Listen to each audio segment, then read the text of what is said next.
Well, hello. This is Greg. Blessings to all the YouTube folks near and far. Thanks for dropping by. This weekend, I'm out on the Florida Trail again with my 24-hour stuff. So let me turn this around. I'll show you what's in it. Here's my favorite 24-hour bag. It's not very big. I would guess it's right around the same size as the medium to small Alice pack I had back in the day as a scout. But in my view, for 24 hours, it's about the right size because it limits you to what you can take. So let me pause this. I'll pull everything out of it and throw it on the picnic table here. I'm in Microis Goldhead State Park that sits smack in the middle of the southern section of the Florida Scenic Trail. Give me a second and I'll pull all this stuff out so you can have a look at it. Okay, here we go. This is some old surplus pack got at the local Army Navy place. It's not American. Inside of it, it's kind of coated with something rubber and waterproof. But I like it. I estimate it to be, I don't know, maybe 35 liters for a overnight pack. It holds everything I need for more than 24 hours. And it's attractive in that way, in that it's physically impossible to overload it. When I was a little guy, both my grandfather and my scoutmaster taught me the rule of threes. You've probably heard them. You can survive 3 minutes in a hypoxic environment, up to 3 hours in extreme temperatures.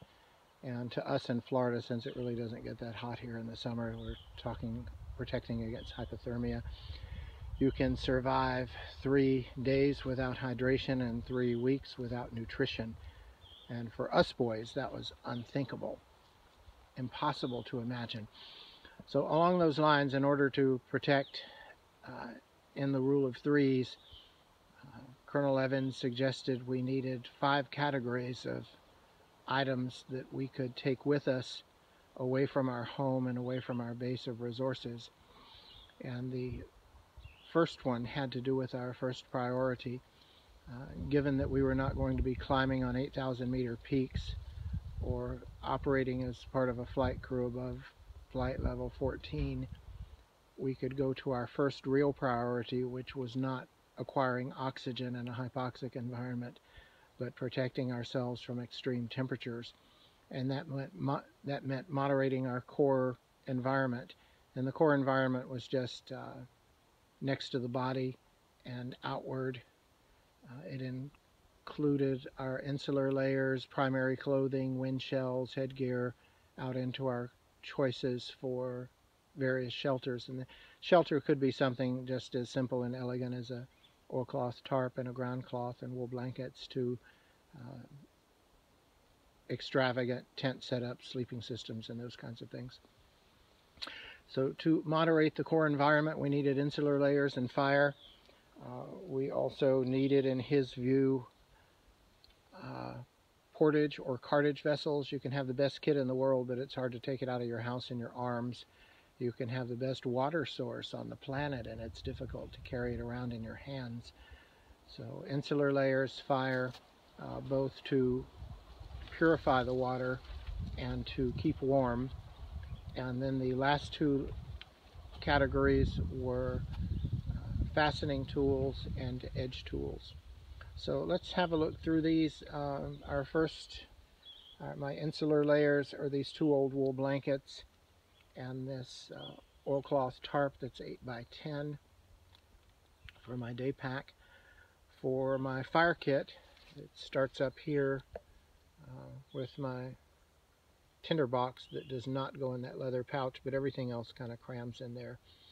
The next item to the left is a Stanley Sureform file and a carpenter's pencil sharpener. Underneath that thing is a little puck made out of beeswax that I poured over a plastic container of fatwood shavings. and it makes for a nice waterproof portable way to carry fatwood shavings with you, and you use the Stanley Sureform file to scrape off pieces of it and throw a spark on it with a ferro rod, and it goes off pretty quick.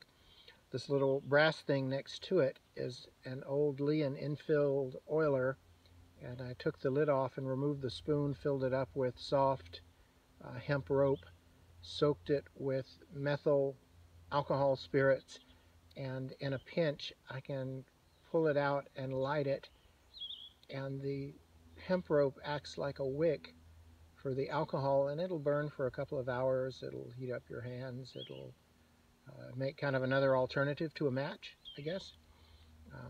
In my tinderbox is I was going to say flint, but it's not. In Florida we don't have flint, we have chert. But it's my chert and steel and some charred natural material. In front of that is a magnifying glass for sunny days like today, so you don't have to use your stuff. Some fat wood and jute twine. In this orange metal container is an afternoon's worth of scrapings from one of those, oh, I don't know what it is. It's the quintessential magnesium block with a chintzy fire steel rod attached to one edge of it. But on a rainy day I scraped enough magnesium shavings to fill this container, and you throw some of them on your tinder bundle even in wet weather and put a spark on it, and it'll go off and do you very well. Some stormproof matches. Here's a little tub of Walmart cocoa butter with a Ranger band and some cotton balls. I've never been a fan of just sticking a bunch of Vaseline petroleum jelly in a Ziploc bag with cotton balls. It's a mess to fish them out when you need them, and if it gets hot and they leak, they get all over your stuff. So I just prefer to leave mine like this. I can swab out a glob of cocoa butter or petroleum stuff, hit it with a spark, and it lights. Here's some live fire and a Bic lighter, small ferro rod, not so small ferro rod. That takes care of my fire kit, along with, wow, this is from like Boy Scout days. This is my bow drill set, and I think this one is tulip poplar. Don't know, and it goes in this nice little waxed canvas bag that we made as Boy Scouts on a weekend. And let's see, so where are we? Insular layers, fire, cartage vessels. Cartage vessels are just something that can carry something else. And in order to both purify water and make your life easier, I have two old Nalgene bottles that are from the Guyot Designs. One of them, let me see if I can get in here without tripping over the picnic table, so handily provided to us here.